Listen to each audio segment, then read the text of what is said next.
Okay. Hi, everybody. A very good evening. I hope everybody is doing great and everybody is safe. Like I have heard so many people complain, so many people telling me that, like they have gotten COVID and stuff. So many people, my colleague, my friends, my relatives, so many people, right? So hope you're staying safe. Make sure you take all the precautions, right? Okay. So without further delay, I think we can start. We have enough number of people also. Let me start.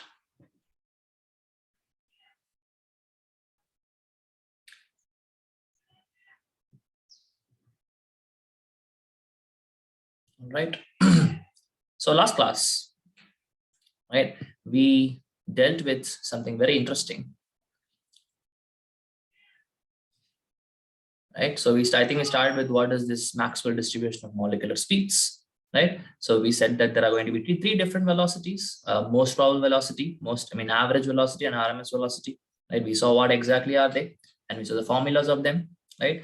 And then we went on to see this kinetic molecular theory of gases, which is obviously these are the postulates. Whatever the points which are going to come in these particular theory are the ones which are going to define what exactly is an ideal gas is, right? So all those we saw, what are the points, right? So gas are point masses, the individual gas molecules' volume can be negligible when compared to the entire volume. They are not going to have any force of attraction, right? They are in continuous random motion. The collisions are perfectly elastic collisions, and the absolute kinetic energy is going to be directly proportional to the temperature, right? So these are all the different points we saw. And then we saw what was the end result of this kinetic molecular theory. We got the equation like this: PV is equal to 1 by 3 m into n into u RMS squared. We know what are all these. We invented problems, and another formula which I remember is this, right? 3 by 2 RT, which is for 1 mole of a gas. Now, if at all you want to talk about n moles of a gas, you have to include this n here, right? And then we saw, if at all you want to talk in terms of number of molecules rather than number of moles, then we have to use your Boltzmann constant K. The value is 1.37 into the minus 23, right? Again, this is for one molecule. If at all I have n molecules, then you have to go for n. The n represents the number of gas molecules. We saw that. Okay, and we did some problems on that, right? And then what we saw. Okay. And then this was another interesting case, right? What will happen if I increase the mass? What will happen if I increase the temperature? That is very much understood. This also we saw, right? And then we moved on to the real life scenario where we saw about real gases, right? So we understand that there are going to be certain points which is there in the kinetic theory of gases, the kinetic molecular theory of gases. There are some certain postulates which are absolutely stupid, right? So can you tell me what are the two important points which were wrong with respect to kinetic molecular theory of gases? What were the Sir, two? I had a doubt. Yeah, go on. Sir, in Boyle's law, why isn't the PV curve a straight line instead of like a curve? I mean, why is it a curve instead of straight line? Oh, you're telling that, see, this kind of graph is also possible. Say P versus V, and I got a graph like this, right? Yes, sir. Okay, so you have to understand that this particularly this you will get, like how to put it. Say this is nothing but P uh, is equal to K by V, right? That is what you have. This is your equation basically. Okay, so when you plot the graph, you are not going to get a straight line like this. Okay, but if you plot a graph between P versus 1 by V, right, then you might get a straight line like this, because this particular thing is not going to follow y is equal to mx, right? This particular equation does not give the straight line equation y is equal to mx. We are plotting between P versus V. Does it anywhere look y is equal to mx? If it looks like y is equal to mx, definitely, right? But if I plot P is equal to 1, P versus 1 by V, then I can write P is equal to K into 1 by V, which is nothing but y is equal to mx. This comes out to be straight line. Right? That is natural. This is probably, this is exactly coming from the mathematics part of it. This has nothing to do with the science, right? You can check the values. You just take different pressures, different volumes. You are not going to get a straight line like this. You actually get a curve like this. That's how you'll get, because it is not going to follow a straight line equation as such. That's the reason. Okay. Understood, sir. Right. Okay. So guys, I asked you a question. The question was, what are the two postulates which were absolutely wrong with respect to your kinetic molecular theory of gases? What are the 2 points?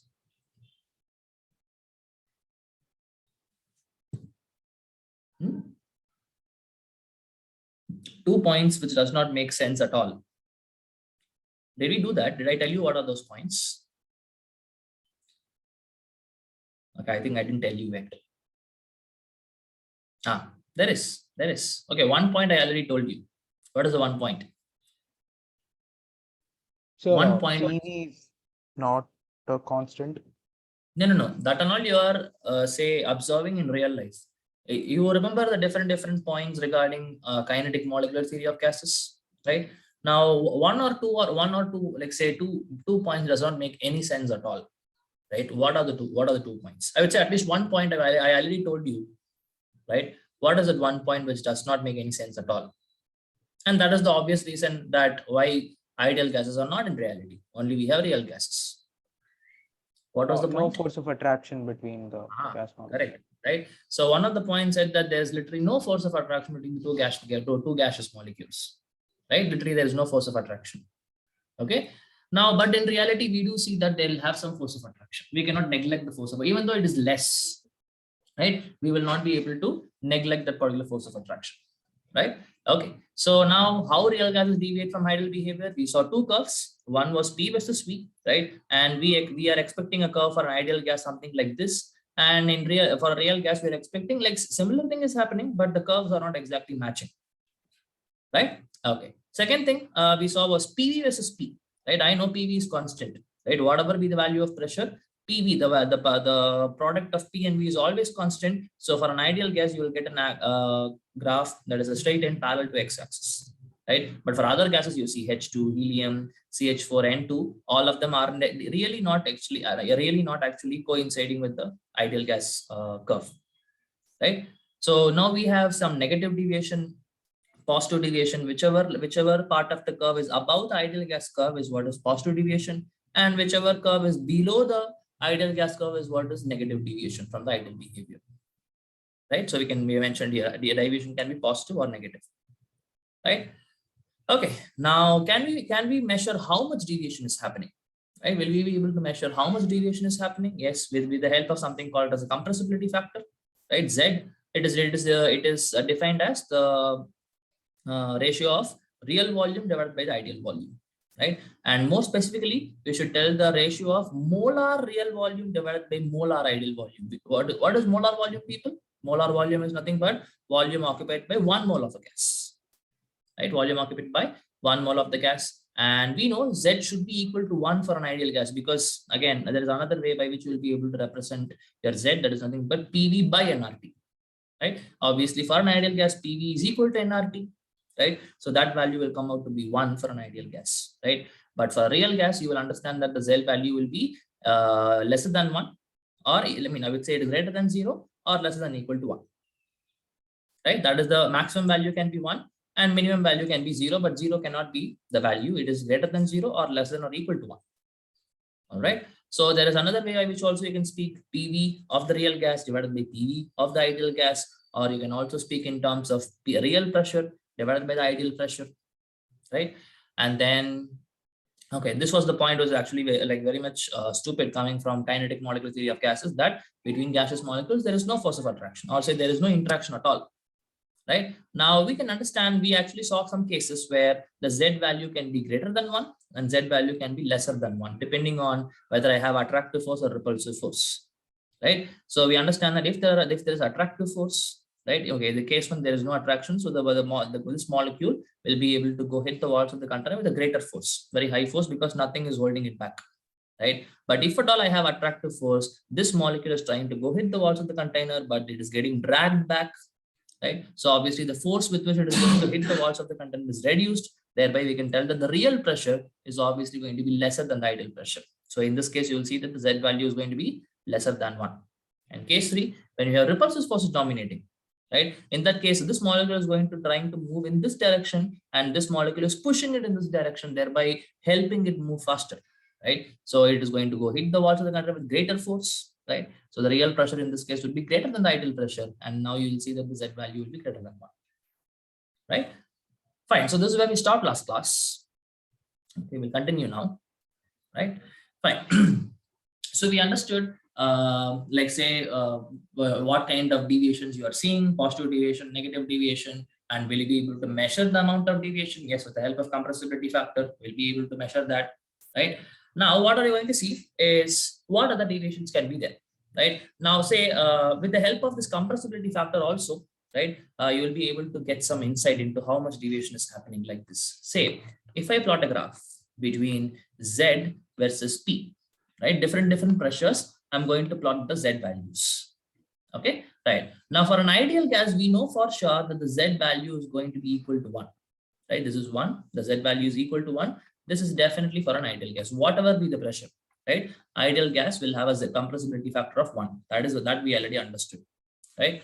Now, if at all you say for different gases, you will say for, I'll use different color. Okay, right? So now you will have a graph like this for hydrogen, this is for helium, hydrogen, and again say something like this for CH4 and something like this for N2 gas, right? Obviously, whatever you expected for PV versus P, that kind of graph is what we are seeing, right? Now the Z values are never equal to 1. Like at least for appreciable ranges of pressures, you will see that the Z value is not equal to 1, right? Definitely because they are real gases. Okay, right. So this is also one proof that real gases does not behave ideally, right? You are expecting a curve like this for an ideal gas, but real gases are not actually merging at all. All right. Okay. Now, people, right? I told you that real gases can behave ideally. Real gases can be made to behave ideally if I can just tune the tune the conditions. Okay. So if I can just manipulate the conditions a little bit, okay, a real gas can be made to behave as an ideal gas. Okay. Now, how are we going to do it? Now, say from this graph, let us consider only N2. Okay, only N2 will consider. Okay, so now let us draw the graph. Okay, say we have Z versus P, right? Now I know this is your ideal gas equation curve. This is 1. Okay, so now N2, I'm checking, right? Now, okay, not a good curve. Okay, no issues. Okay, all these are for N2, but these are plotted at different temperatures. Okay, say this is at some T1 Kelvin, this is T2 Kelvin, and this is at T3 Kelvin. And obviously T3 is going to be greater than T2, greater than T1. Okay, T1 is lower temperature, and I keep on increasing, the pressure. This is T4. T4 is also obviously going to be greater than T3, right? So I'm going to keep on increasing the temperature. Okay, and I am seeing, what I'm observing is that the dip, you understand that the negative deviation, right, is actually decreasing. The dip is not going to be that much pronounced as we increase temperature, because you can see for T1 there is a very big dip happening, right? And for T2 the dip is little smaller, and almost for T4 there is literally no dip at all, right? It is actually directly going in the positive deviation curve, right? So I am going to concentrate on this particular, let me use some other color. I am going to concentrate on this particular temperature. Okay, now this temperature is T4. Now what are you seeing is that say from this pressure, right, from this pressure till this pressure, okay, for a temperature of T4, you are seeing that the nitrogen gases curve is actually coinciding with the real ideal gas curve. Is it not? Right? So there is appreciable range of pressure at a particular temperature of T4, right? And you're seeing that in this temperature and between this particular pressure values, you are seeing that the N2 gas, this is for N2. Okay, you're seeing that the N2 gas curve is actually coinciding with the ideal gas equation. I mean, not ideal gas equation, ideal gas curve, right? So this particular temperature T4, I think this is not a good color. Let me use some other color. Okay, so this particular T4, the temperature is what is called as Boyle's temperature. Right, this temperature at which the temperature at which at a appreciable range of pressures the real gas behave ideally is what is called as Boyle's temperature. Okay, you can take the proper definition actually. Take it down. It is represented by TB, T subscript B. Right, take down the definition, people. Right, for Boyle's temperature. It is the temperature at which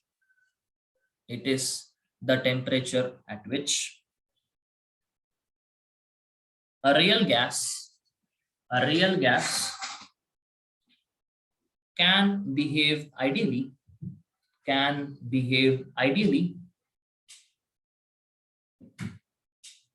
for a small range of pressures. Can behave ideally for a small range of pressures. Okay, that's what exactly you're seeing, right? There is actually a coincide. There is actually a coincide happening between the N2 gases curve at T4 with the ideal gas equation. Very, very small range, but still you're seeing that it is actually coinciding. Okay, right?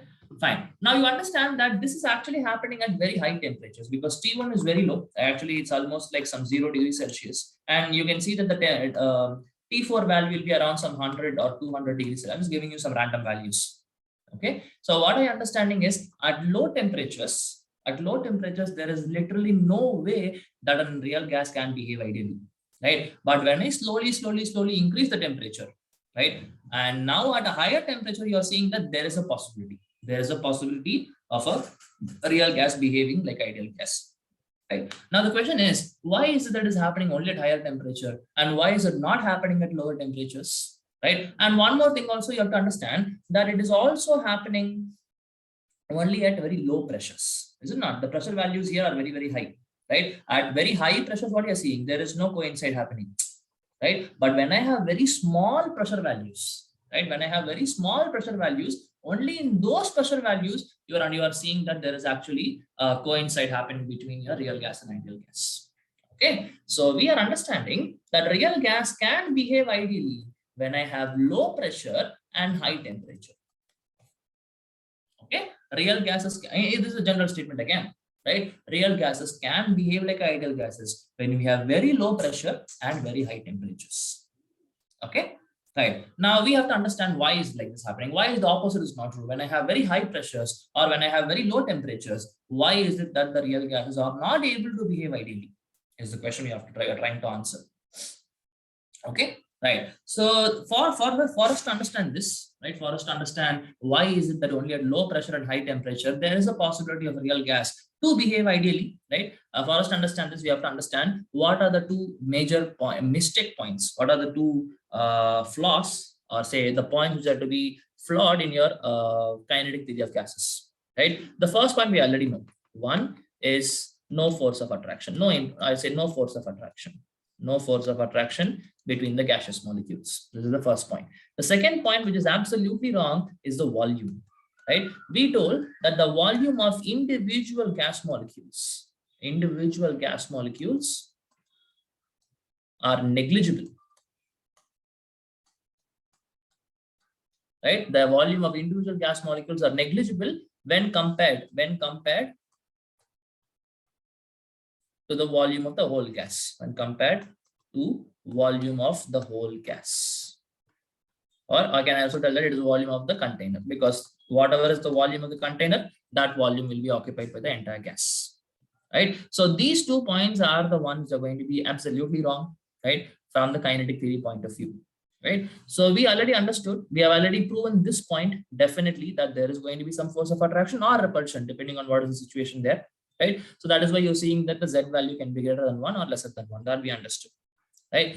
Now you have to understand that this is also going to be very, very, this is really stupid, right? The volume of individual gas molecules are negligible. That means this is why we say that if I have a container, we tell that the gas molecules are point masses. They don't have any volume at all, right? But this is for an ideal case, people, right? But for a real case, right, you will understand that the individual gas molecules do have some considerable volume. They do have some considerable volume.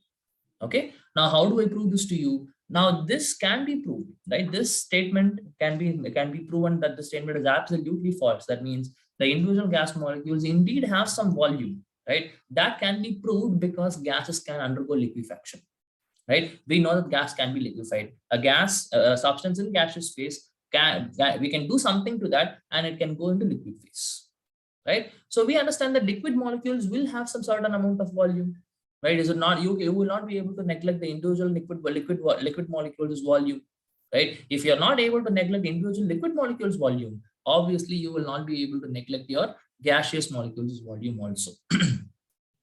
Okay, right? So this is for real case, right? And this statement is wrong. And how do we prove this? Because gases can liquefy. Gases can liquefy. Right? That is how you'll be able to prove this. Okay, right. So now we started this particular discussion to understand why is it that only at low temperatures, low pressures and high temperatures, the real gas can behave ideally. It is because you have to understand that this particular statement, or say even this statement, right? This statement will be true only when you have low pressures, or say at least approximately true only when you have low pressures and high temperatures. Okay, right? Now we'll try to analyze why. Right, so understand that when I have very low pressure and very high temperature, right, when I have very low pressure and very high temperature, I can tell this for sure. I can tell that the volume of the gas, volume of the entire gas is very high. Can I tell this, people? Right, so when I have very low pressure, I know, because when the pressure is low, volume is very high. When the temperature is high, volume is also very high, right? So we understand that when I have very huge volume, I have, right? And obviously we have low pressure, high temperature, all these conditions are there, and I have very high volume, we have. So obviously when I consider the individual gas molecules volume, even though it is there, this individual gas volume can be actually neglected when you consider the entire volume, which is so very big, right? And when I have very high temperature or very low pressure, the distance between individual gas molecules, this is one gas molecule, another gas molecule, another gas molecule, another gas molecule. So what I'm trying to understand, the distance between them is huge. Again, the distance between gas molecules are very high. Right, the distance between the individual gas molecules are very high. So if the distance between them are very high, you can understand that the force of attraction between them will also be very negligible. Okay, right? So that is the reason, right? So you can understand that this particular 2 points, there is no force of attraction, and the volume of the individual gas molecules are negligible when compared to the entire volume of the gas, can be approximately made true at these conditions. What conditions? When I have lower pressure and very high temperature, because the volume is going to be very high. The volume of the entire gas molecules will be very high. So we can understand that. So what is it? Since the distance between the gas molecules are going to be very large, they are very far apart from each other. So approximately we can say that yes, the force of attraction is not there. Right, and also since the volume is too high, right, the volume of the content, or say the volume of the entire gas molecules are very high, so approximately I can say that this volume is very small compared to the entire volume, right? So the volume can be neglected. Okay, right? So the end story is that the real gas can behave ideally at low pressures and high temperatures. That is what you have to understand. Okay, fine. Okay, any questions anybody has? I hope everybody is following, right? We understood what is boil temperature. Boil temperature, obviously higher temperature. And in that higher temperature, very small range of pressure, that to very low pressures side, we can understand that the real gases can coincide with the ideal gases curve. Everything we understood. All right. Okay, people. Now what are we going to do is we are going to make an equation, right? Obviously, ideal gas equation is not going to be working good for your real gases, right? So we have to little modify the ideal gas equation so that it will be able to fit for a real gas. Okay, what are we going to do? We are going for modifying ideal gas equation to fit for a real gas. Okay, this is what we are going to do now. Okay, right. So obviously, because the ideal gas equation is not going to be, it is not suitable for real gas at any temperature for that matter, isn't it? So we know what is ideal gas equation. PV is equal to nRT.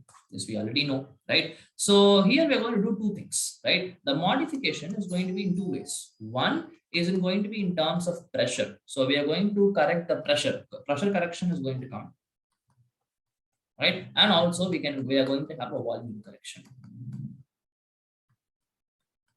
Okay, so two things are going to be modified in this particular equation. One is the pressure, this pressure, right? And obviously the volume is also going to change, because we understand that the real pressure and real volume is obviously not going to be equal to the ideal pressure and ideal volume. So we have to do something to the pressure term and the volume term so that it will be able to fit for a real gas. Okay, right. So what are we going to do, and what is the end result we are going to get? But after I do volume correction, pressure correction, but once I do this, the equation I'm going to get is what is called as Van der Waals equation. Van der Waals equation. Okay, that is your equation which is going to fit for a real gas. Okay, right. So people, right. So now first we'll do pressure correction.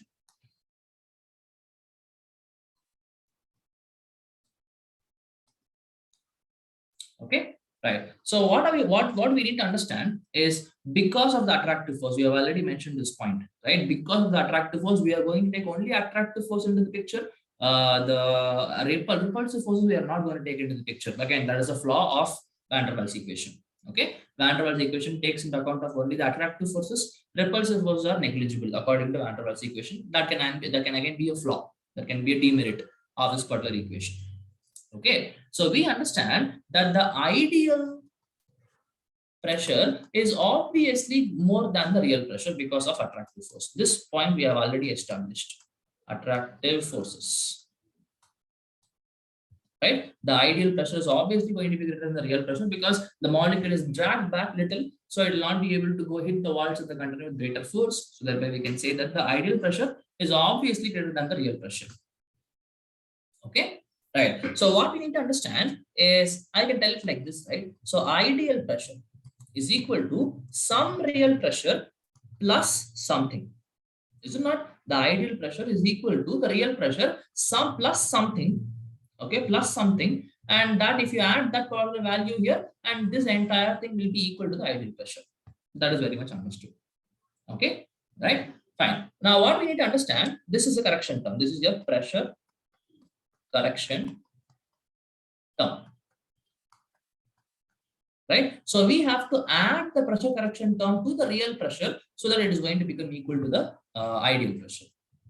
Okay, that is very much understood, because the ideal pressure is greater than the real pressure. So we have to add something to the real pressure so that it is going to be equal to the ideal pressure. And the thing which is getting added is what is called as the pressure correction term. Okay, now this pressure correction term, right, this pressure correction term, right, is directly proportional to n squared by v squared. This is what we need to understand. Right? It was found that the pressure correction term is directly proportional to a n squared by v squared. Okay, it is directly proportional to n squared by v squared. I know what is n. I'm sorry. Right? N is the number of gas molecules. Number of gas molecules undergoing collision.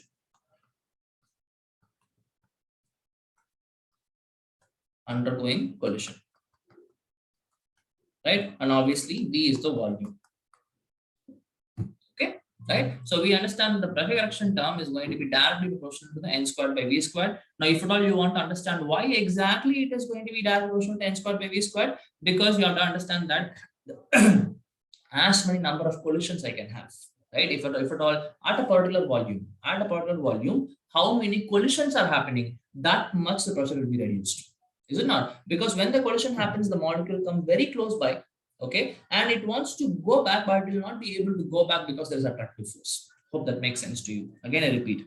So we are trying to say that as many molecules undergo collision, right, that much will be the reduction in the pressure.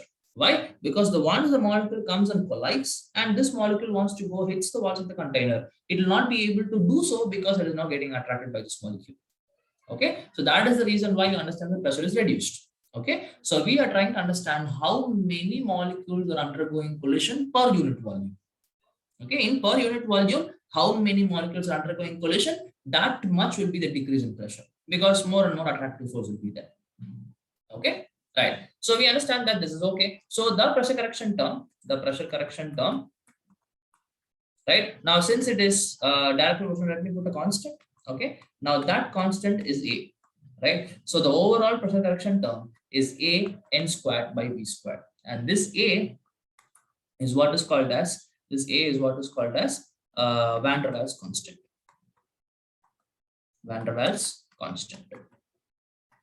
Okay, this A is what is called as van der Waals constant, and obviously this A is going to depend on what gas are we talking about.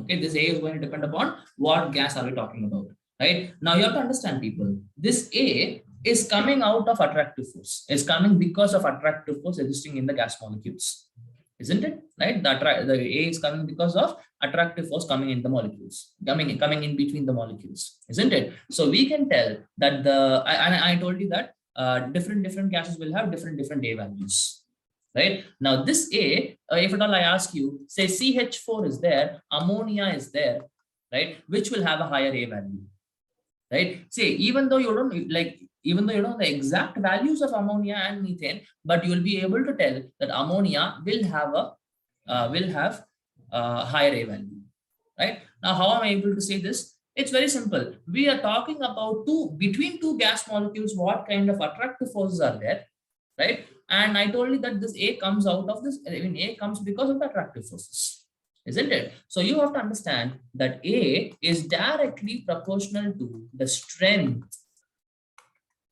of intermolecular forces. Okay, that is obviously attractive force, is it not? So this A is more and more larger the strength of the intermolecular force of attraction. How much strong the force of attraction is, right? That much will be, that is directly proportional to the A. More and more strength of the attractive force, more and more will be the A value, because it is coming out of attractive forces. It is coming because attractive forces are existing between gaseous molecules. Okay, right. Now, can you explain this point? Why is it that ammonia is having greater value, greater A value than CH4? Can you explain this point? Anybody? Right, the A value for because methane. nitrogen is more electronegative. Okay, so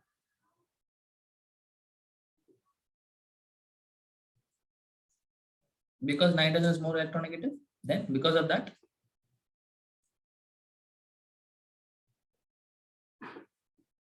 Look at this. This point, if you understand, right, more the strength of intermolecular forces, more is the A value. And I'm telling you that NH3 has more A value. That means it should have stronger forces of attraction, right? So how is it that NH3 has more stronger force of attraction than NH3?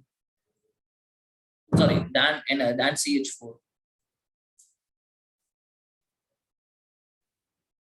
People, what are all the different intermolecular forces we can have? Can someone just list it out? What are the different intermolecular forces? Come on, go on. First one. Van der Waals forces. Okay, van der Waals. That is universal force. Okay, next. Hydrogen bonding. Yes, hydrogen bonding. Okay, then one Dipole, more. Dipole interactions. Yes. Right? Okay. Now think about it and tell me what is so special about ammonia. There are three kinds of forces which can exist. Ammonia can have what kind of bonding? Ammonia can have what kind? Yes, it can have hydrogen bonding, right? But CH4 cannot have hydrogen bonding. What are the conditions for hydrogen bonding, people? It should be a highly electronegative atom. So we need to have two conditions that are satisfied. One is I need to have something called as hydrogen donors, right? And I need to have something called as hydrogen acceptors, right? Hydrogen donors and hydrogen acceptors. What do you mean by hydrogen donors? Hydrogen atom should be there that should be attached to a very highly electronegative element. Okay, and this electronegative element can be only three: oxygen, nitrogen, fluorine. Right? So if at all you have an FH bond or a OH bond or an NH bond in the molecule, then you can say that definitely hydrogen donor capabilities are there. Okay, and hydrogen acceptors are very simple. I just need to have lone pairs present in the molecule so that they'll be able to act as hydrogen acceptors. Right? So you understand that both the criteria are satisfied because we have, let me draw the proper structure only.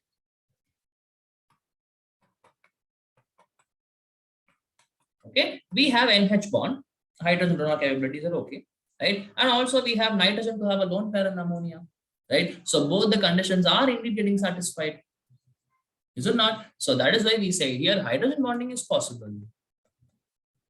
right? And here only van der Waals force. There is no other force possible, right? Here only van der Waals force are possible, and I know which is stronger, right? So among these three, the strongest of them all is hydrogen bonding. The second strongest is dipole-dipole interactions, and the weakest of them all is going to be van der Waals forces. Okay, right. So that is the reason why is that the ammonia has greater A value than your CH4, because A is directly proportional to the strength of the intermolecular force. The stronger the force of attraction we have, larger the A value we can have. Right? I hope that makes a lot of sense to you. Right? Say if I ask you one more case, say if I ask you HCl gas with H2 gas, right? Which is going to have higher A value? HCl, sir. Why?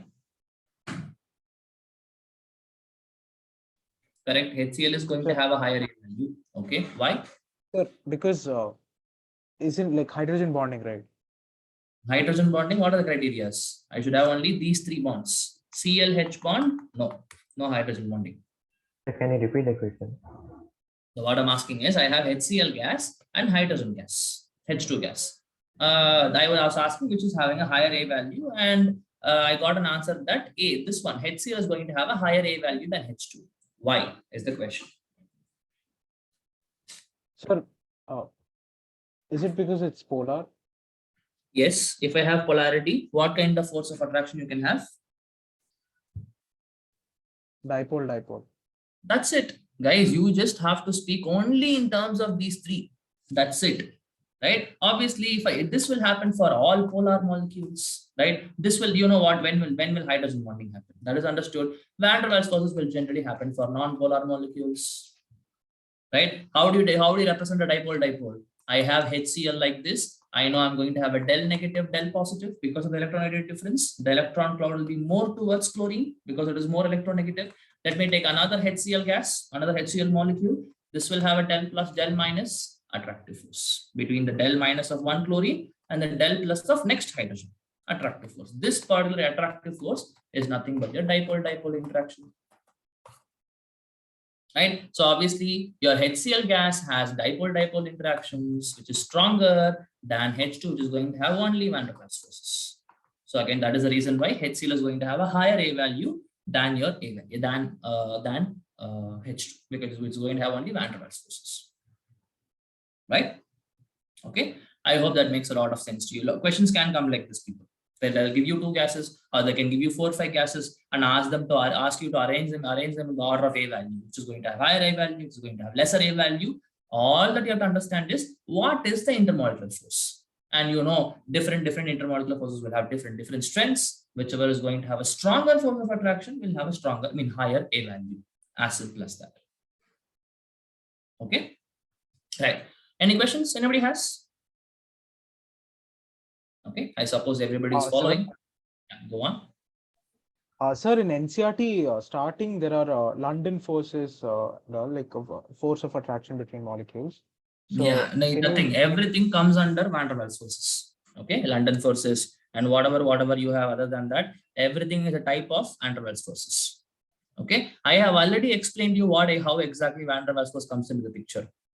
Hope you remember, because say I have a nucleus, I have electron, and say assume that the electron is moving like this, right? So from the point where the electron moved from and to the point where the electron is moved, from the point where it has moved away, that will have a del positive, and this will have a del negative because it is moving towards this point. And say let me consider another molecule which is going to have electron moving in this direction. Okay, so this is the point it is moving from. This is the point it is moving towards. This is going to have del positive. This is going to have del negative, positive charge, positive charge. This is your van der Waals force. Okay, your London dispersion forces will tell that you have a low nucleus and there are electrons present on the other molecule, and you can have some attractive forces. Eventually, everything is going to remain the same only. Right? It is all because of electrons and nucleus present. This is van der Waals force. Like all I'm trying to say is that van der Waals force is the common. Under that, you can have different categories, right? You don't have to worry about how exactly the forces are coming into the picture. right? One, if you have a rough idea, okay, this is non-polar molecule, so it will have only van der Waals forces or London dispersion forces. That is more than sufficient. Okay, right? If you're interested in learning exactly what are those, you can definitely go through that. Neither questions are going to come, right? Nor you will be able to nor you will be directly applying those, how exactly they are coming like in the examinations, or say the knowledge point of view also not that important. Right, but we understand how exactly is the basis. Van der Waals force we understood. Say if at all we have two molecules like this, right? So this and this this nucleus and this electron can have attraction force, and this nucleus and this electron can have attractive force. Again, this can also be called as van der Waals, or in more specifically, this is what is the London dispersion forces. Right, but eventually everything is going to happen only for non-polar molecules. That's it. Okay, sir. Right, fine. So those are the things you have to know about A.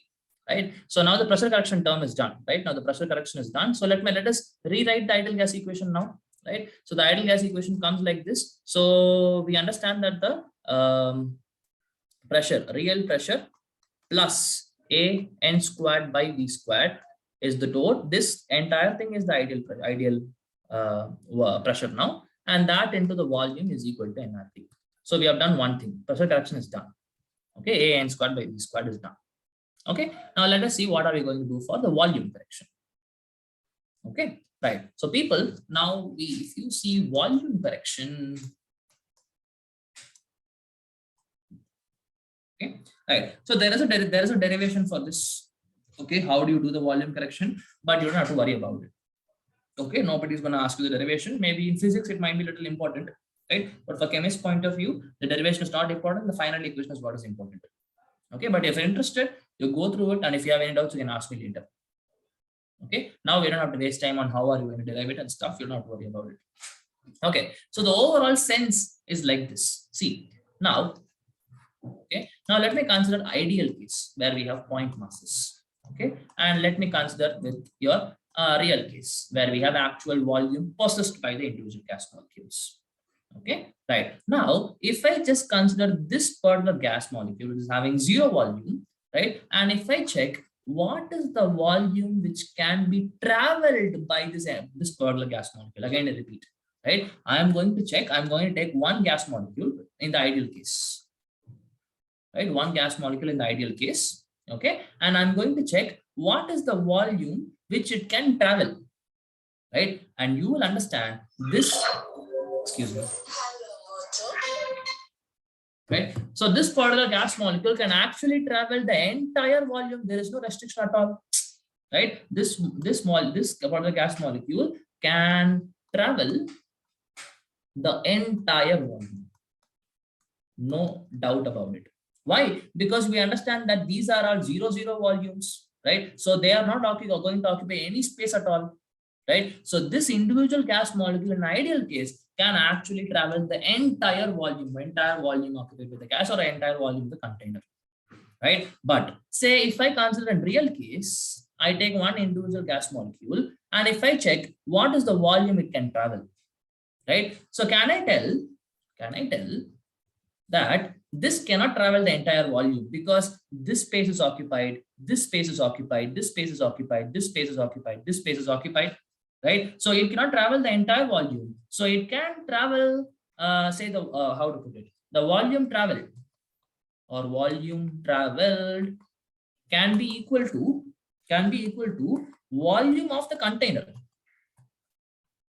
Volume of the container minus volume of the container minus number of gas molecules into their volume, individual volumes.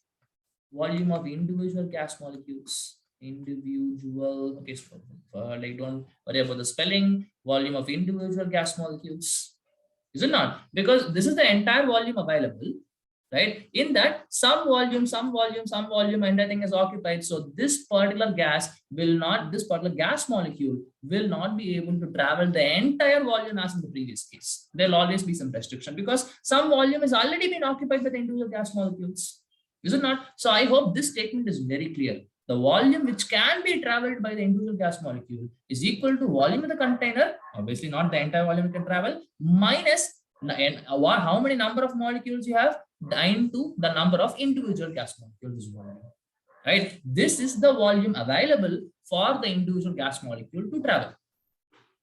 Okay, right? So now what are we understanding is that the volume traveled, right? If you consider this V, right, the V which we write in the ideal gas equation can be considered as the total volume of the total gaseous molecules which can be traveled, which obviously means in ideal gas equation that volume traveled or the volume available is not going to make any difference because the individual gas molecules have zero volume in ideal case, right? But if I consider that part of the entire volume, this is one gas. What about this gas, this gas, this gas? Everything I take into the picture and see how much volume they can travel, they will definitely be lesser than the whole volume available, right? So what we understand is the real volume, right? Or say the ideal, or let me put it like this, right? The ideal volume, right? The ideal volume is obviously going to be lesser, right? Ideal volume is obviously going to be lesser. So we have to understand that something has to be subtracted from the real volume. Am I telling it correctly? Am I telling this correctly? The ideal volume. Yeah, correct only. The ideal volume is very high. No. The ideal volume is, what is it? How can I define? How can I give the definition for this? Or we will not speak in terms of ideal and real volume. Sir. Yes, Kana. Sir, we can use Boyle's law, right? Like if pressure, like we can relate. If pressure is 1 second. Yeah, if P, 1 second. Yeah, if pressure of ideal gas is greater than pressure of real gas, then volume is inversely proportional. Yes, yes, that makes sense, right? So yeah, that way also. Real should be understood. Greater than P. Yes. So he's like, what he's trying to say is, since the real or the ideal, okay, since the real pressure is lesser than the ideal pressure, so the real volume should be greater than the ideal volume. Something like that you will be able to speak. Okay, so either way, right? However you speak, we can tell like this: the volume is not going to be this, right? The volume which we're going to substitute in the ideal gas equation is going to be this one. Whatever you're going to write here, V minus your volume correction term. Right, V, or you can write V ideal is equal to V real minus the volume correction term. Right, this way we can write. Okay, and this volume correction term, right? This volume correction term, right? This is going to depend upon. This is going to be directly proportional to the size of the molecules, size of the individual gas molecules. Individual gas molecules, because more and more is the bigger and bigger the gas molecules you have, the volume available for movement is going to be little more decreased. Smaller volume, more volume available for movement. Bigger volume for individual gas molecules, obviously the volume available for movement is going to be little more decreased, right? So this we can tell for sure. Okay, the volume correction term is going to be directly proportional to the individual gas molecules volume, size of the individual gas molecules, right? So now people, this volume correction term is just going to be one constant. Okay, and let me put it to you. So the V ideal is going to be V real minus some B. Okay, and this B is what is called, again, going to be called as your van der Waals constant. So both A and B are going to be called as van der Waals constant, and this is your volume correction term, isn't it? So again, I can tell this B is going to be directly proportional to the size of the gas molecules, right? So I can ask you one question like this, right? Say if I have a krypton gas and I have neon gas, okay? I have krypton gas and neon gas. If I ask you which is going to have higher B value, what will be your answer? One second, Lord, don't answer it. 1 second. People, go to your chat box, right, and put your answers, whether it's krypton or neon, which is going to have higher B value. Go for it. Okay, krypton or neon, people, which is going to have a higher B value. Okay, Raghav says KR, krypton. Okay, people, go on. Which is going to have higher B values. Okay, so Pradeep says krypton again. Okay, okay. Srigirida says krypton. Harshida says krypton. Okay. Anybody else wants to contribute? Okay, yeah, it is absolutely right, isn't it? Because I know the atomic size. When I go down the group, what are the things we have? We have argon, neon, krypton, right? So obviously down the group, atomic size increases, right? So obviously krypton is going to have larger size than neon. So what did I tell you? More high, like larger the size of the gas molecule, larger will be the B value. So definitely krypton will have higher B value than the neon molecule because it is smaller. This is smaller, this is bigger. Okay, now if I ask you krypton and neon we have, which is going to have higher A value, again go to your chart box and put, I mean, I already gave the answer. Oh God, this is habit. Okay, so people, okay, at least can you give me an explanation? Krypton is going to have higher A value than neon. Can you tell me why?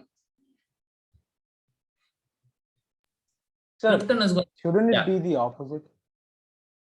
Okay, go with the, I mean, come with an explanation for that if you feel that is opposite. Sir, neon okay, no, wait. Oh, no, it's krypton only. It's krypton only. Yeah, I get it.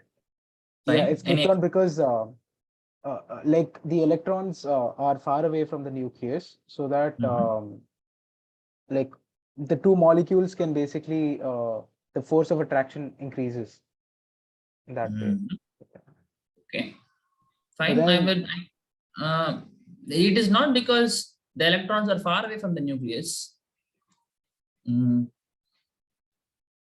Yeah, krypton is going to have higher force of attraction. That is true. That is why it is going to have higher A value, but it is not because of the atomic size.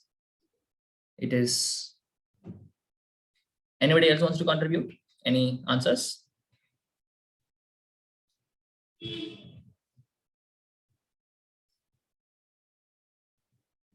So both of them are going to have only van der Waals forces, correct? Because both of them are non-polar, right? And we are telling that krypton is going to have a stronger van der Waals force than neon.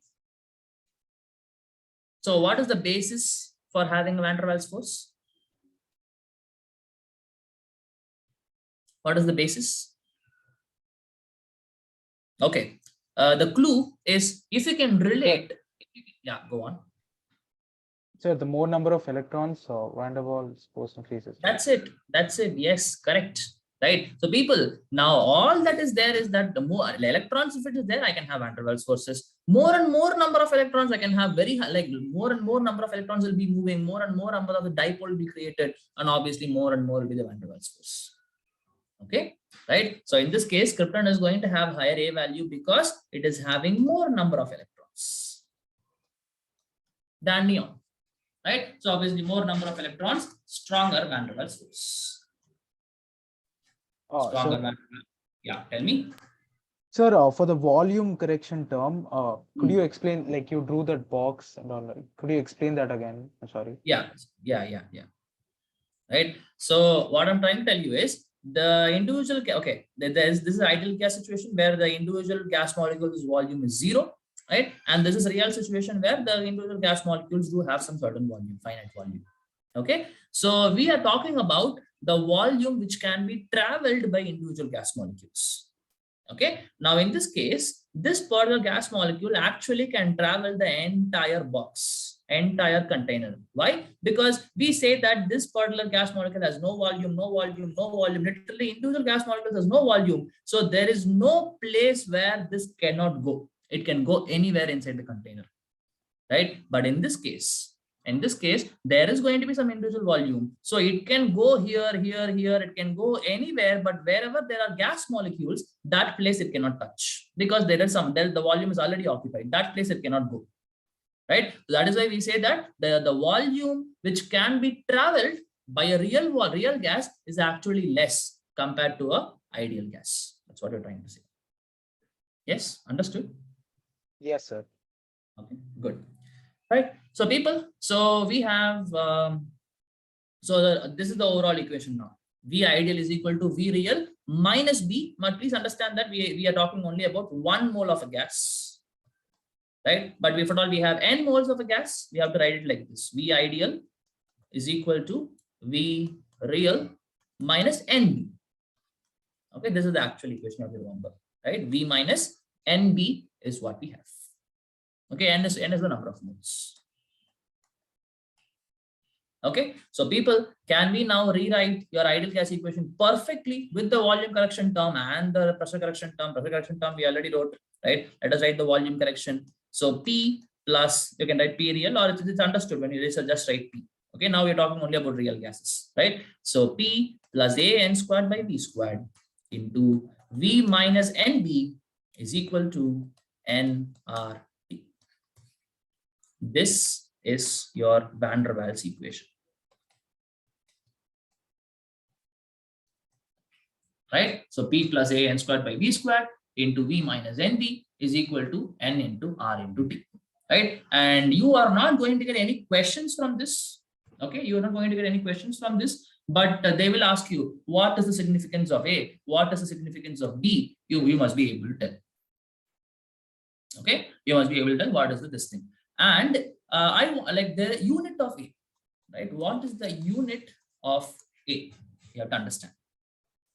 Okay, so can we do this unit of A and unit of B? Right? Can we do this? What will be unit of A? What will be unit of B?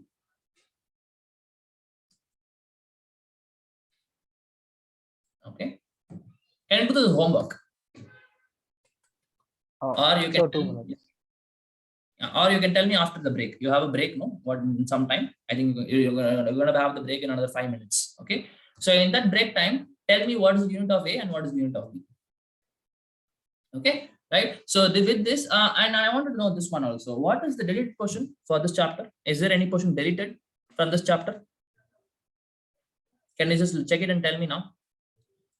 Because after this, only one thing is left. One is liquefaction part and another is liquid state part. So can you just look into it and tell me what portions are deleted for this chapter?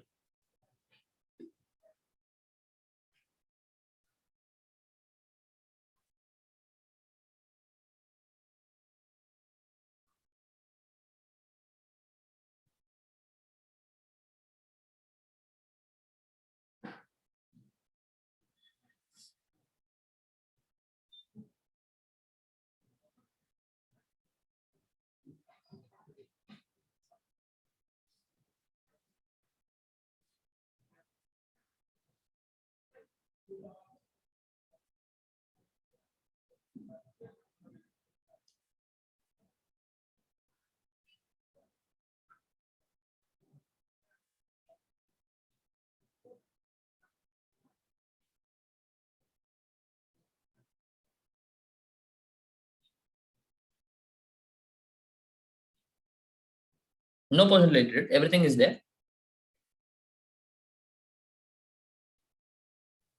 Sir, 1 minute, sir. Actually, they didn't teach this chapter in school. That's why. Okay, okay. No, it'll be, or I can only check in Google 1 second.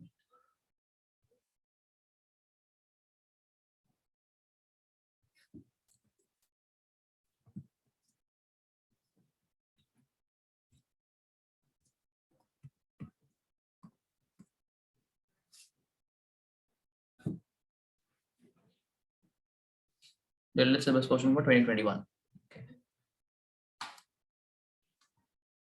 Okay, some basic concepts, classification. Now, okay, liquefaction of gas, critical temperature, kinetic energy, molecular. Okay, molecular speeds deleted. Okay, we studied molecular speeds, but it's deleted. Okay, right. Liquid state, vapor definition. Okay, that's it, guys. We completed the chapter. Okay, because these are only left. Okay, liquefaction of gas is left, right? And critical temperature, everything will come in liquefaction. Kinetic energy and molecular speeds. Kinetic energy we studied, molecular speeds also we studied, but it's deleted, and liquid state entirely is deleted.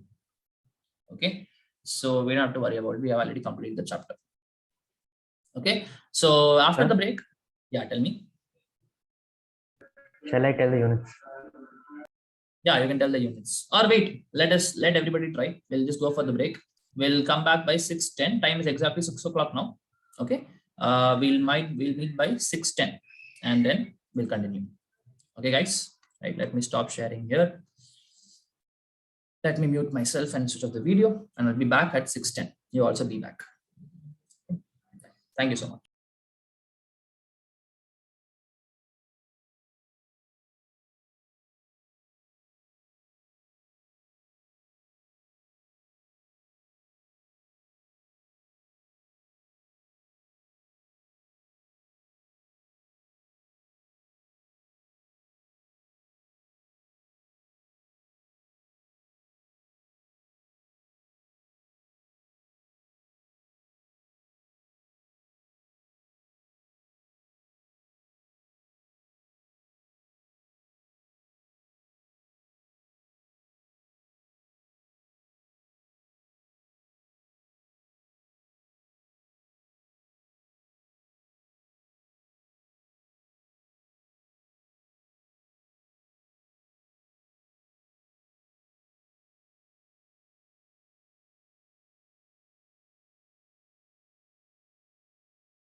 Okay, I hope you guys are back. Are you guys back? Shall we start? Yes, sir. Yes, sir. Okay, okay.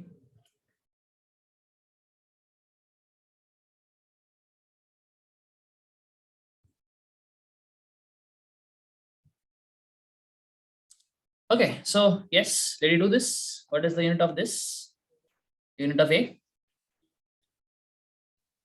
Sir, ATM liter square per mole square. Okay, fine, per mole square. Okay, this one? Liter per mole. Liter per mole. Yes, sir. Okay, it's very easy to derive this. Okay, now we understand that A, okay, we understand that P plus A n squared, A n squared by V squared is what we have. This is nothing but pressure. This is nothing but the reduced pressure, isn't it? So this A n squared by V squared is nothing but ATM. Okay, and we can rewrite this A into mole squared because n is number of moles, V is volume, so let me put it as liter squared is equal to ATM. So you will get A as ATM liter squared per mole squared. Very simple, right? And then how do you get B? V minus NB is what we have, but this is nothing but volume. NB is nothing but the volume which is not able to move, right? In which it is not able to travel, isn't it? So this is NB is nothing but volume, which is nothing but liters. Okay, N is number of moles, so moles into B is liters, so it is nothing but liter per mole. That's it. This is the unit of B. Okay, easy, right? So with this, people, we have successfully completed your gaseous state, that is the states of matter chapter. Okay, right. Do you guys need these notes? This entire notes, do you need? Or you don't want it? Sir, if you can send it, please send it. Sir. Okay, fine. Can you just send me a hi, Subhrajit? I just send you, you can share it among others. Yes, sir. 1 second. By that time, I will. Print option is not coming. Why? Okay.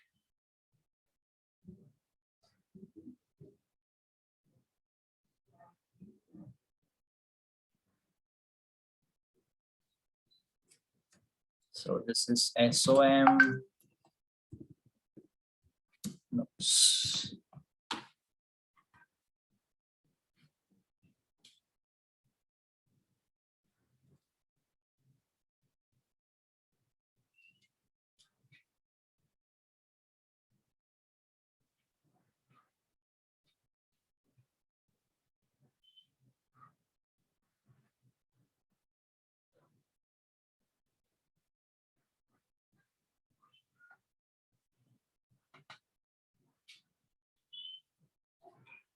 This will take some 2 minutes. Okay.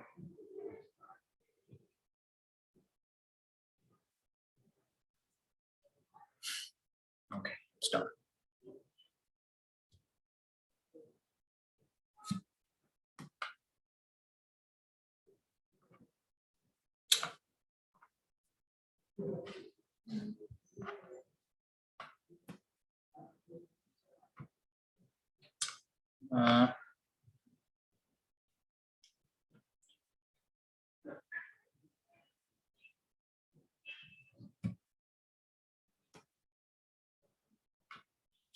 That's it.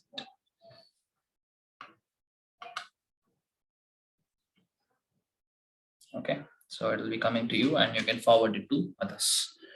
Okay, so people, done with states of matter. Now we'll start a new page for thermodynamics.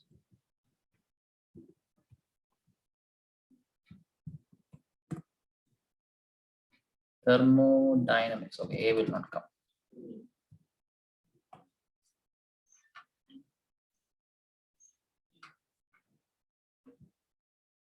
All right. Okay, as I told you, this is the most interesting chapter of physical chemistry put together of both 11th and 12th. Okay, right.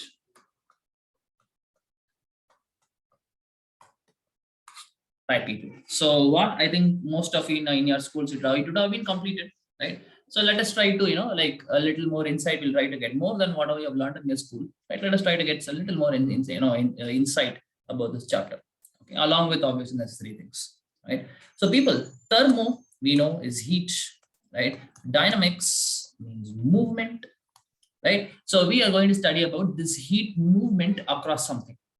Okay, heat is going to move from one body to another body, or say more specifically one system to another system across a boundary. Okay, there is going to be one boundary. Across that boundary, there is going to be some heat transfer happening, right? How exactly is the heat transfer happening? How or not we'll be able to manipulate this particular heat transfer? And when it comes to chemistry, when it comes to chemical reactions, how is it that this particular heat is involved? Right, we know we have something called the exothermic chemical reaction, endothermic chemical reactions, or say we know whenever we increase the rate of the reaction, increase the temperature, some reactions gets faster, some reaction gets slower, so on and so forth. So how is that this heat is playing an important role in deciding whether a chemical reaction is happening or not, right? What is the extent to which a chemical reaction can go, say, what I can go up to till 80% completion or 70% completion, right? So all those things you'll be able to tell with the help of someone. Very powerful tool you can have, very, very powerful tool in chemistry, thermodynamics. Okay. Right. So before we move on to see what exactly are these heat movements and how exactly are these happening, there are certain terms, there are certain definitions which we have to know. And after that only we'll be able to move on. Right. And the first one is what is called as a system. Okay. Right. So people, like we are going to study about heat movement across something. That is going to be some boundary. Right. So there is going to be something inside the boundary and there is going to be something outside the boundary. Okay, so this particular system is the place or the area which we are interested in, which we are going to investigate. We are going to investigate.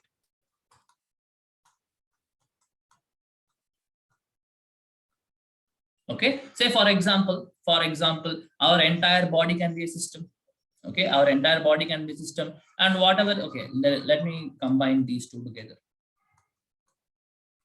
System and surroundings. Okay, so system is something which we are interested in, where we are going to see what is happening, like wherever we are going to investigate, right? So our entire body can be a system, right? Or in our body only a heart can be considered a system, right? Or in our entire body one particular cell in our body can be considered a system, or in a little more depth if you want to go, in our body in a particular cell one particular protein can be a system.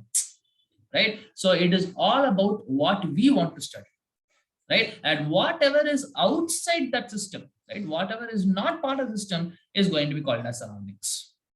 Okay, for example, if I take our heart alone as a system, right, so that heart will have some boundary. Okay, so this is your heart, right? So this becomes a system, right? And whatever is outside, including the lungs, other body, other next people, your door, your other things, everything which is outside the system is what is called as surroundings. Okay, and you obviously understand that between system and surrounding there is going to be some kind of layer that is going to separate the system and surroundings. Okay, that particular layer is what is called as your boundary. Right, so sometimes this boundary can be a real boundary, right? Say you can tell that the lining of the heart is your boundary. That can be a real case, or it can be imaginary also. It can be imaginary boundary also. Say for example, this is the heart, right? But I don't want to study the entire heart. I want to study only one of the walls in the heart, right? So this might or might not have a boundary, but we make a boundary like this. And then we say this is a system, and whatever is inside the system, that is whatever is outside the system, that is surrounding, and whatever is inside this boundary is what is the system, that we can tell.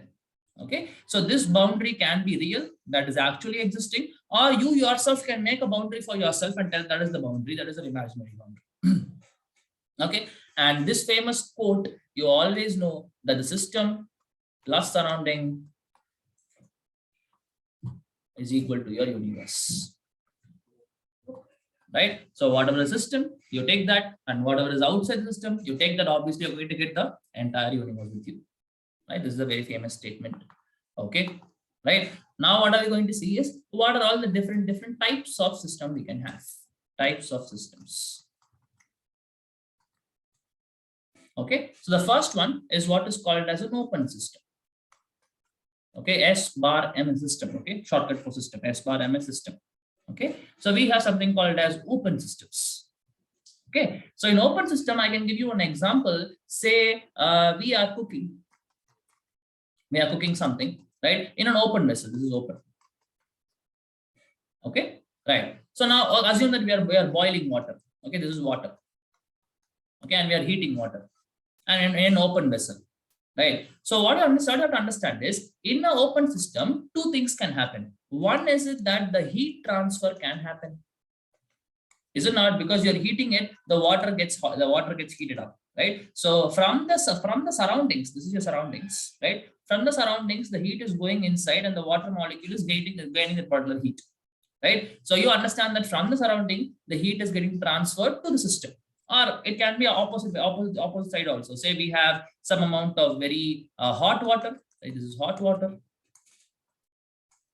Right now, if you just leave it as such, what is going to happen? The water is going to become cold, right? In this case, the heat moves from the system to the surroundings, right? In this case, heat is moving from surrounding to system. Either way, you understand that there is going to be some heat transfer happening. Okay, heat transfer can happen in an open system, right? And also, you can have mass transfer. Right, you can have mass transfer also, because you understand that the amount of water will keep on reducing because the water starts boiling up. The amount of, I'm talking about liquid water, right? See, this is where you have to make your boundary. This is your imaginary boundary. Okay, this is your imaginary boundary. This is open, right? But still, I'll make a boundary here, imaginary boundary, right? So in this particular area, how many water molecules are there? Right now, initially it will be very high, and after some time, you will see that the sum of the water molecules would have evaporated. Right, so the amount of substance, the amount of water also would have been reduced. So there is mass transfer between your system and surroundings again. Okay, so both heat transfer as well as mass transfer can happen in case of an open system. The simplest of example is heating or cooking in an open vessel. That's an example for open system. Right. So the second one, I'm under this category, that is types of system, is closed system. Okay. Closed system is very simple. Say I am going to heat the water. This is heat the water in a closed vessel, right? So we understand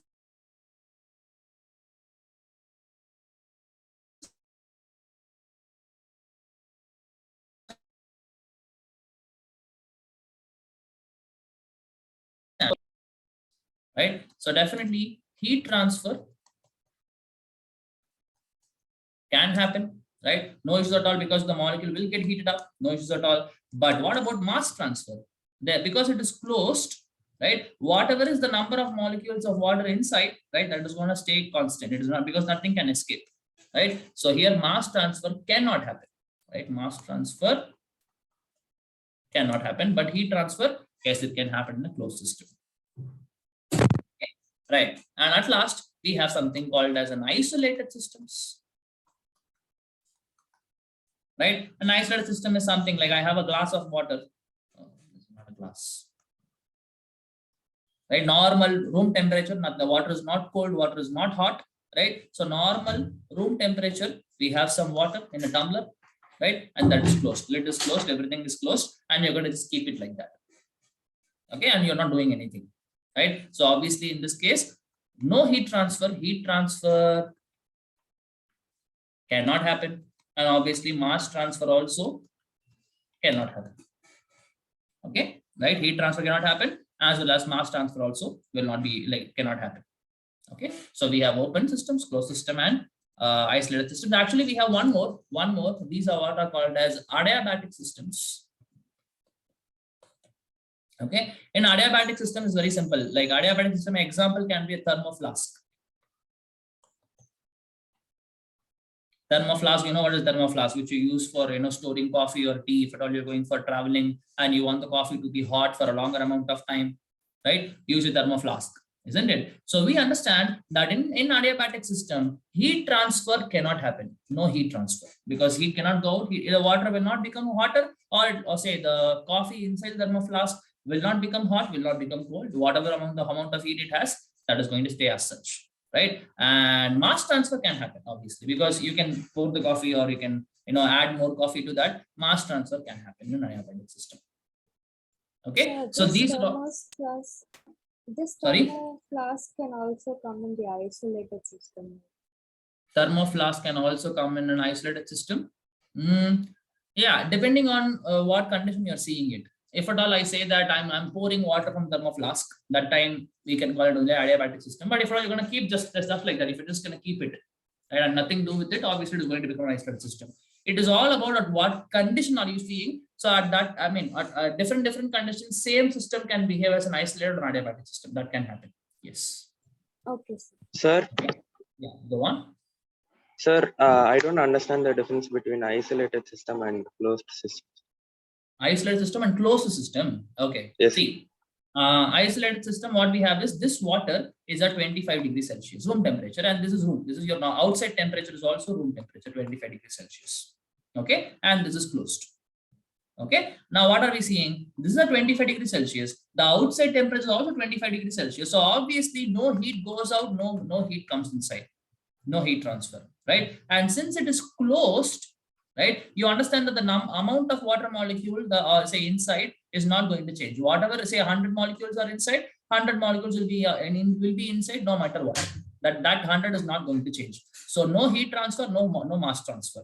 But in case of closed system, what are you doing? This water was initially 25 degrees Celsius, right? But you're heating it. So what will happen? 25 will become 26, 26 will become 27, 28, 100 it will become eventually, right? So you understand that the amount of heat which is inside the system is changing, right? It is going to become hotter and hotter, right? But since it is closed, if at all I have 100 water molecules, because I'm heating, the number of water molecules are not going to change, right? The 100 will become 100, will remain 100 only. So no heat transfer, but mass transfer. No mass transfer, but heat transfer can happen in a closed system, but neither of that can happen in case of isolated system. Yes, understood? Okay, sir, got it. Okay, good. So people, these are all the different types of system. Okay, now actually I should have started the chapter with this. Why is it that heat is actually very important, one of the very important forms of energy? I know heat is nothing but a form of energy. It's a form of energy. Okay, right? Now heat we know is a form of energy, but it is one of the most important forms of energy. Okay, now why is it like this? First reason is that heat can be, we know law of conservation of energy. Energy can neither be created nor be destroyed, but can be transformed from one form to another form. Okay, so almost any type of energy can be, transformed into another type of energy. But when you take heat, right, it can be transformed into any other type of energy with very high efficiency. Right, heat energy can be easily converted into electrical energy. Heat energy can be easily converted into mechanical energy, kinetic energy. This heat can be converted into any form of energy with so much efficiency, right? But other forms of energy, if you want to convert one to another, right, it can be converted, but not so easily. There will always be some limitations. Okay, but heat is a very cheapest form of energy. Heat is very cheap. Okay, and that cheap form of energy can be converted into very, like, say, expensive forms of energy, like say hydroelectric energy, something like that, right? That is the first reason. Second reason why heat is so special, right, is that whenever you do some work, right, not only us, whenever some work is done, for example, say, assume that I'm doing some exercise, or you are doing some exercise, you're going for jogging and stuff. So what happens? Eventually your body gets heated up, right? Say vehicle is running, right? The vehicle is moving. What happens whenever we are doing the vehicle is doing some work, the vehicle gets hotter, the silencer becomes hotter, right? And say the fan is running. Now you have your fan in your room, the fan is running. So if you touch the fan, you will see that the fan would have actually gotten hotter, right? So like that, or any machinery works, like say some mechanical energy is that the machine does some work, again the machine becomes hotter, right? So the thing is, anywhere and everywhere where some work is done, some amount of work, some work is done, heat is an unavoidable consequence. Okay, heat is an unavoidable consequence. You will not be able to make sure that if you do some work, no heat is produced. No, you cannot do that. You can minimize it, right? You can minimize the amount of heat dissipated, right? But you can never make it zero. Okay, right? So that is why heat is a part of life, right? Wherever we do some work, or wherever anything does some work, heat is actually going to be an unavoidable consequence. Okay, so these are all the reasons why heat is so special, and that's why we have a separate chapter for this particular form of energy. Okay, and you will see lot other things, you will study lot other so much special things You will learn about heat in this chapter. But if I tell it now, you will not be able to understand because you don't know certain things. Okay. But these two things, one, easy conversion to another form of energy. And whenever some work is done, heat is an unavoidable consequence. You cannot escape the fact that heat is going to get evolved. These two are very, very, very special for heat. But is it like this? I do some work, I produce some electricity. Possible. When you have a dynamo and stuff, when you rotate the dynamo, electricity can be produced, right? But again, if electrical energy is also moving, say I have a resistor, right, and I pass current through the resistor, what will happen? Again, the resistor will become hot, right? Anything, any work or anywhere energy is involved, heat will also be there. Okay, right. Fine. This is how you start with this. Anyways, no issues. So now we saw what are the types of system: open system, closed system, isolated system, and adiabatic systems. Okay, people. Now what are we going to do is we are going to describe these systems. Description of the systems. Okay, right. Say for example, if you want to describe me, right, you will tell that sir is tall. He had a beard. Now he doesn't have a beard. Looks very weird. Right, so like he is this color, he like that much, whatever that complexion, this complexion. So these are all the different ways by which you'll be able to describe a person, isn't it? Depending on the weight, depending on the complexion, depending on the height, weight, all these things, or how he speaks, right? What kind of whatever, a lot of ways by which you'll be able to describe a person. Okay, now how am I going to describe a system? Right, so describing a system is done by something called its variables or properties. Right, so these variables or properties of the system are the ones going to describe a system. Okay, how the system behaves. Right, all these things like how the system behaves, how it will behave. If I do this to the system, how it will behave. Like if I do the system, how else it will behave. Right, all these things will be predicted with the help of these something called as variables and properties.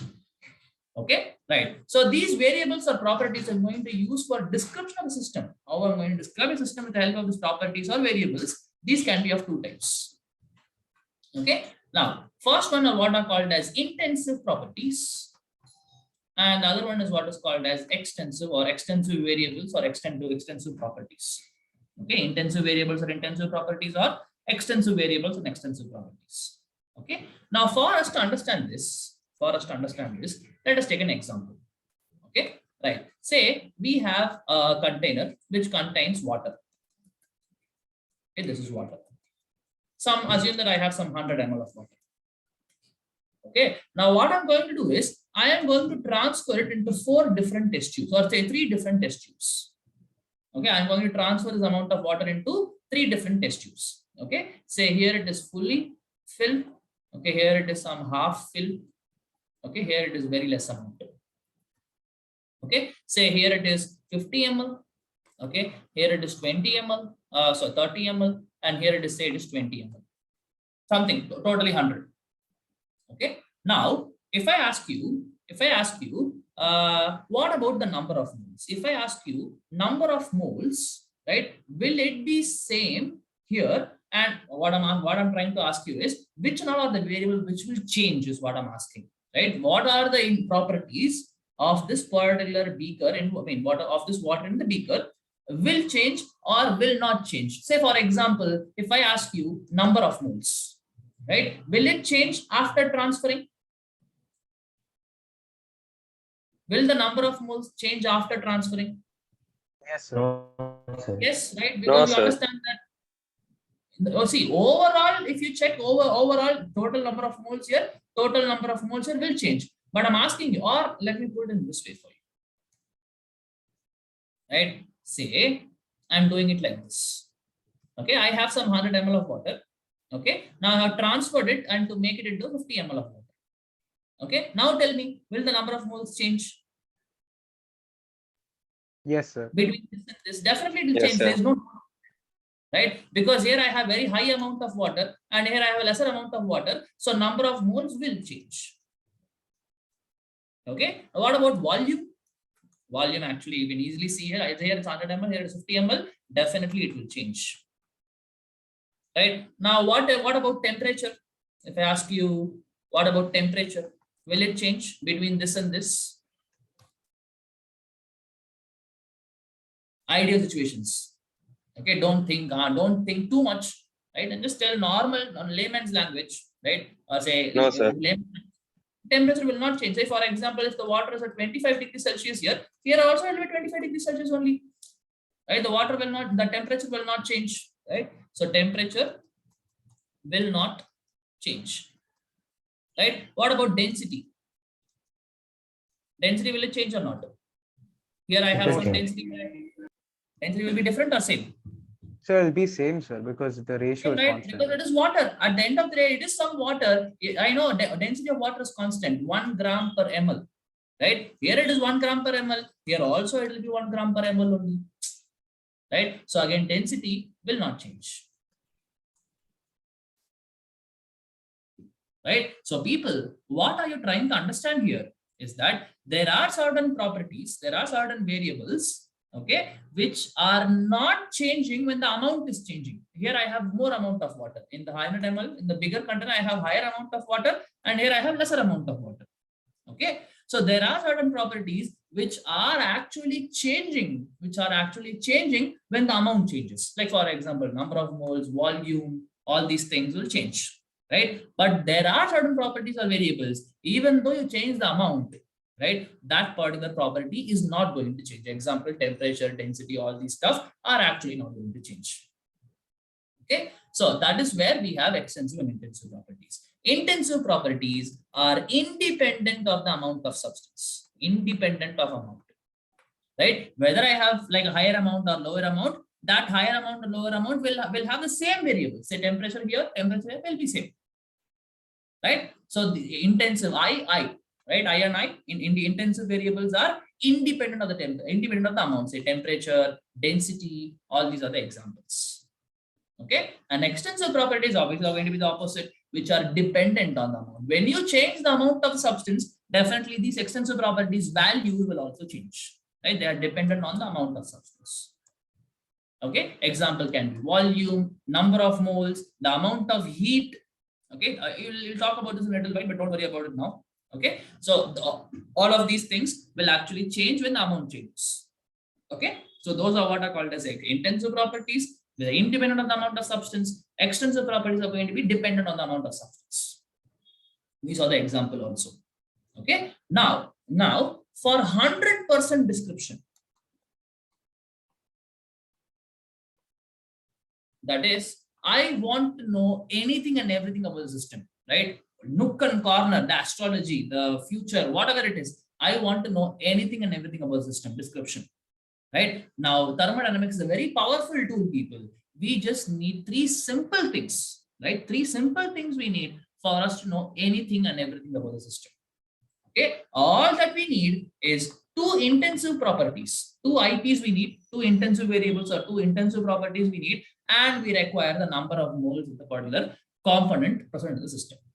Okay, so 2 intensive properties, and if you have number of moles, if you know the number of moles value, and 2 other intensive properties values, you know, say for example, temperature and density value, I know the number of moles also, right? So if you know these 3 things, you literally know anything and everything about the system. Okay, right? But in real life scenarios, we understand that every time intensive properties are not given to you, or intensive variables are not given to you. Sometimes only extensive properties are given to you. Right? At that time, if you want to go for 100% description, from the definition which we saw, like from the requirement which we saw, that we need to have 2 intensive properties and 1 number of moles, right? But if only extensive properties are given to you, how will you go for 100% description, right? So in those cases, again, it is going to be very, very simple. How is it simple? There is a way by which you will be able to convert an extensive property into an intensive property. Okay, you will be able to convert an extensive property into an intensive property. Okay, how? It's very simple, right? So I have an extensive property, extensive variable or extensive property, and I want to convert it into an intensive property. It's very simple, people. You just divide the extensive property by the number of moles, and you are going to end up with your intensive properties. For example, energy is actually an extensive property. Okay, energy I know is joules, right? So now when I divide the number of energy by the number of moles, right? So what we have is what is called as molar energy. Okay, what we call is molar energy, and the unit is what? Joule per mole. Okay, joule per mole, right? You must have seen in your thermodynamics when they taught you all the energies which we will speak about will always be in terms of kilojoule per mole, joule per mole, electron volt per mole, like that. Per mole keeps on coming. Why? Because of this reason. Because I need only intensive properties for me to have description of the system. Okay, 100% description of the system.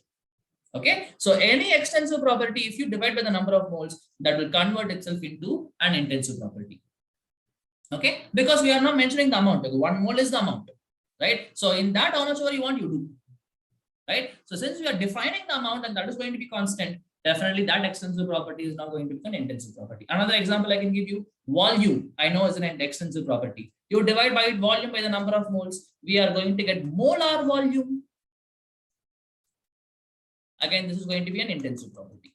Again, this molar energy is also going to be an intensive property.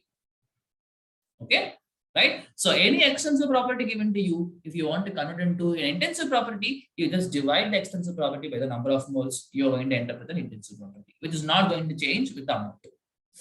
Okay, right? There is another way. There's another way. If you take the ratio of 2 extensive properties, first extensive property, second extensive property, you are going to end up with an intensive property. For example, mass, I know it's an extensive property. Divided by another extensive property, volume, extensive property. Again, now what is going to happen? That is what is density, mass by volume. But I know this is an intensive property.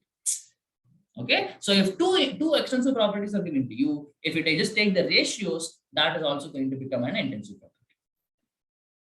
Okay, right? So like this, these are all different ways by which you will be able to go for converting an extensive property into an intensive property. First method is by dividing the number of moles, dividing it by number of moles, right? Second way is that you take the ratios of 2 extensive property, you are going to end up with an intensive property. Okay, right? Fine. Now, people, right? So this is one way of description. Right? This is one way of description. That is, one way of classification. The variables which are going to be used to describe a system can be of 2 types: extensive properties, intensive property, depending on whether they are changing when the amount is changing or whether they are not changing when the amount is changing. Right? Now, another type of classification you can have, again, properties or variables, or also they can be called as functions, right? Can be of 2 types. Second way of classification is what is called as state variables or state functions, and the other one is what is called as path functions. Okay, state functions or path functions. Okay, first, what do you mean by state of a system? Okay, what do you mean by state of a system? Nothing. State means conditions. Right? State is nothing but conditions on which the system is present. I will tell that the particle system is present at 100 degrees Celsius, 1 atmospheric pressure. Like that, I'm giving you some conditions, isn't it? Those conditions are nothing but the state of a system. Okay, right. So when I tell the system goes from one state to another state, means it is going from one condition to another condition. That's what it means. Okay, from 100 degrees Celsius, 1 atmospheric pressure, it is going to 200 degrees Celsius and 3 atmospheric pressure, something like that. Right? So we understand that state of a system means what are the conditions in which system is present. Very simple. Okay, right. So now we understand what is this? What is the state of a system? Now we understand that this particular properties or variables or functions can be of 2 types. One, what are called as state variables, state functions, or state properties, or another one is what is called as path variables or path functions. Okay, now what is the basic difference between these two? See, I go from state 1 to state 2. Okay, a system is there initially at state 1. Okay, and I'm going to state 2. Okay, right. Now there are going to be certain variables. For example, temperature. Right. Say initially understand that the temperature was 100 degrees Celsius. Now the temperature is 200 degrees Celsius in the second state. Okay, now this particular temperature, you will understand that that is just going to depend on what is the initial condition and what is the final condition, or in other words, what is the initial state and what is the final state. That is all I'm worried about. Okay, so temperature is an example for a state function, right? What are state functions? State functions depend only on the initial and final states. Initial and final states, right? But how I did that, right? There are multiple ways to go for 100 degrees Celsius to 200 degrees Celsius. Actually heating, right? You can give more heat energy, right? Or you can increase the pressure. Thereby also you'll be able to go for increasing the temperature. Or say you make the system do some work. As I told you, whenever you do some work, some energy will be created, some not created, some temperature rise will happen, some heat energy is going to get avoided. Right? So there are multiple ways to go from 100 degrees Celsius to 200 degrees Celsius, but temperature as a variable is not going to worry about how you did the process. How you reach 200 degrees Celsius does not matter. All it matters is initially it was 100, now it is 200. That is what it matters. Okay, so state functions are state variables, just depend only on the initial and final states, and they are independent. They are independent on the path taken. On the path taken. What is the path taken? How you do the process? How I reach from 100 to 200 really doesn't matter, right? So these kind of functions are what are called as path functions. Sorry, state functions. I'm sorry, why did I write functions here? It is independent on the path taken. That's it. Okay, so state variables or state functions are going to depend upon only the initial and the final states, and how I reach from initial to final state really doesn't matter. Okay, so what can be examples for state variables? Say pressure, volume, temperature, number of moles. Nothing. They do not worry about how they are changing, right? But how much is it changing? Initial state, final state. Yes, that matters. How much initial pressure? How much final pressure? But how I reach the final pressure doesn't matter. How I reach the final volume, final number of moles really doesn't matter. Okay, right. Now coming to path functions, right? Path functions are going to depend on the path.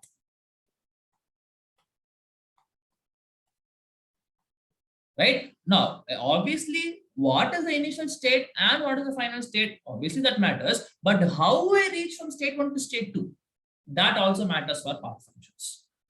Right now, what can be examples? Like, okay, now look at this. I have to go from first floor to say the 4th floor. Right now, I am talking about the amount of energy spent. Okay, I am going to go from first floor to 4th floor. First way is I'm taking the stairs. Okay, I'm taking the stairs. Now, second way is that I'm going to take a lift. Right now, you easily understand if I take the stairs, the amount of energy spent by me will be very, very high. But in the case if I take a lift, you understand that definitely the amount of energy spent will be less. But eventually, where are we going? We are going from first floor to 4th floor. Right? But you understand that if at all you take different path, if you take a shortcut, lesser amount of energy is spent. If at all you take the long path, higher amount of energy is spent. Okay, so definitely the heat Q. Okay, remember that the heat is represented by the letter Q. Okay, so Q that is heat, W that is work done, right? And say any form of energy you take. All these are forms of energy: heat, work, all the energies, heat energy, whatever it is. Any form of energy you take, they're actually going to be path functions. Okay, they depend on the initial and final state, obviously, right? But also how we reach the final state from the initial state, that also matters for a path function. Okay, right? So that is the second type of classification you can have for the variables: state variables, path variables, state functions, path functions. What is the time we have? We have 10 minutes, right? Okay, people. Right, I think fine, we'll speak about this. Right, okay. So people, right, I am going to introduce you to or how can I speak about this? Okay, fine. So we understand that heat and temperature are somehow related. Is it not? Right, heat and temperature are somehow related. Is it not? Right? The heat is the energy. Heat is the form of energy, where temperature is a measure of hotness or coldness. We already know this. Measure of hotness or coldness of the system. Is it not? But they are not same, right? You should not tell that when I have high temperature, I have high heat. Most of the cases it makes sense, but they are not actually directly related like that. They are like more or less directly related. But what to say? Sometimes, right? You give some, you start heating it, right? For example, you have some substance, okay, and you start heating it, right? Initially, the temperature was T1.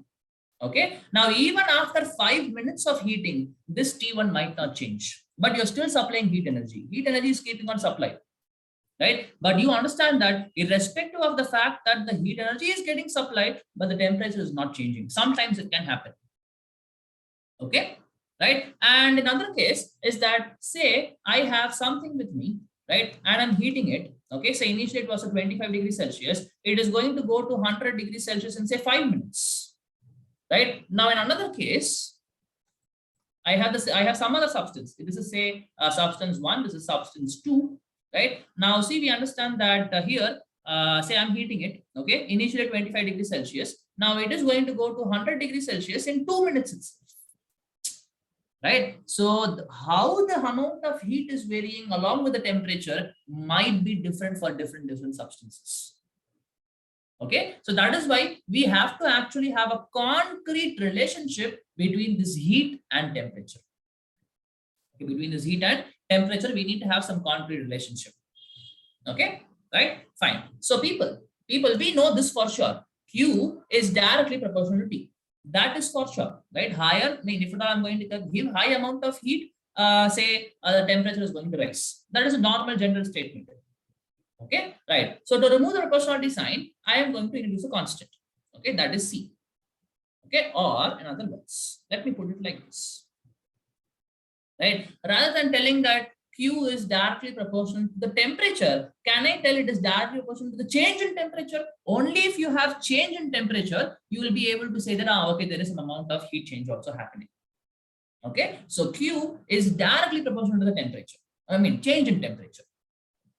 Okay, right? Higher the temperature change and higher will be the amount of heat change also happening in the system. Okay, so for me to remove the proportionality constant, let me put some proportionality sign, let me put some constant, some C. Okay, and this C is what is called as specific heat. Okay, this C is what is called as your specific heat. Okay, now how do you define specific specific heat capacity? It's called specific heat capacity.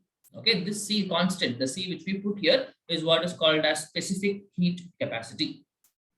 Okay, right. Now, how do I define specific heat capacity? Specific heat capacity will be equal to the heat energy, will be equal to heat if the change in temperature is 1 degree Celsius or if it is 1 Kelvin. Okay, if I have 1 degree Celsius rise or 1 degree Kelvin rise, the temperature changes like 1 degree Celsius or 1 Kelvin. Obviously, if this has become equal to 1, obviously Q will be equal to C. Right? So specific heat capacity is the amount of heat when the change in temperature is 1 degree Celsius or 1 Kelvin. Okay, right. Now what we have to understand is this Q is actually an extensive property. That means if the amount changes, the amount of heat also changes. That is very much understood, right? So we have to include some amount also here because we are not including any amount here. Just we have some constant T and we have some change in temperature T, right? So we have to include some amount. Okay, so we will be able to have two different equations. One is Q is equal to mc del T. Okay, where m is the mass of the substance, right? So this C I'm going to call it as okay, how do you call it? It is mass specific heat capacity. Mass specific heat capacity. Right? Now, how will I give the definition for this? I can give you definition for this like this. C will be equal to Q. That is, the mass specific capacity will be equal to heat energy if 1 gram of substance gets heated up to a temperature by raise in temperature of 1 degree Celsius or 1 Kelvin. Okay, so this is how you go for the definition. Specific heat capacity, that is mass specific heat capacity, is the amount of heat energy when 1 gram of substance, the temperature of 1 gram of substance raises by 1 degree Celsius or 1 Kelvin. Okay, again I repeat, As the specific heat capacity, mass specific heat capacity will be equal to the heat energy when temperature of 1 gram of substance increases or decreases by 1 degree Celsius or 1 Kelvin. That is your C. You can even write Cm for your understanding. Cm means you can even write Cm here, mass specific heat capacity. There is another equation in terms of number of moles. So you can even have NC delta. Let me put it as Cn. Okay, right. Now this Cn is what is called as molar heat capacity. Molar specific heat capacity or molar heat capacity. Molar heat capacity or molar specific heat capacity. Now, how do we define it? The molar heat capacity will be equal to the heat energy if 1 mole of a substance, temperature of 1 mole of substance is increased by 1 degree Celsius or 1 Kelvin. Okay, right? Now, why are we introducing the mass and number of moles? Because Q is an extensive property. Okay, it depends on the amount. Okay, this is general statement. This is in general, right? But these two are the actual statements you can have. Okay, these two are the actual statements we can have. Okay, Q is equal to MC del T, where it is in terms of mass, or Q can be equal to NC del T, where C is going to be in terms of molar heat capacity. Very, very simple. In terms of number of moles. Okay, so I think we'll stop this for here today. Right, we will try to understand more about the specific heat capacity in detail in the next class. Okay, depending on the type of substance, right? Depending on the atomicity of substance, whether you say I have a monoatomic gas or a diatomic gas, or triatomic gas, something like that, the C value will keep on changing. Okay, and you will be able to predict them also to some extent. Okay, and depending on the heat capacity, you'll always be able to relate them to the heat sensitivity or heat conductivity. Whether it's a good conductor of heat or a bad conductor of heat, again can be compared with the help of these heat capacity values of different substances. Okay, so we will go a little more in depth in the next class with respect to this heat capacities and the other things, how we are going to connect all these things we'll see. Okay, any questions anybody has? Okay, fine people. I'll stop right here. You can leave. Right, thank you so much. We'll meet I think on Sunday, tomorrow. Right? Thank you. Thank you so much. Thank you, sir. Thank you, sir. Thank you. Thank you, sir. Yeah.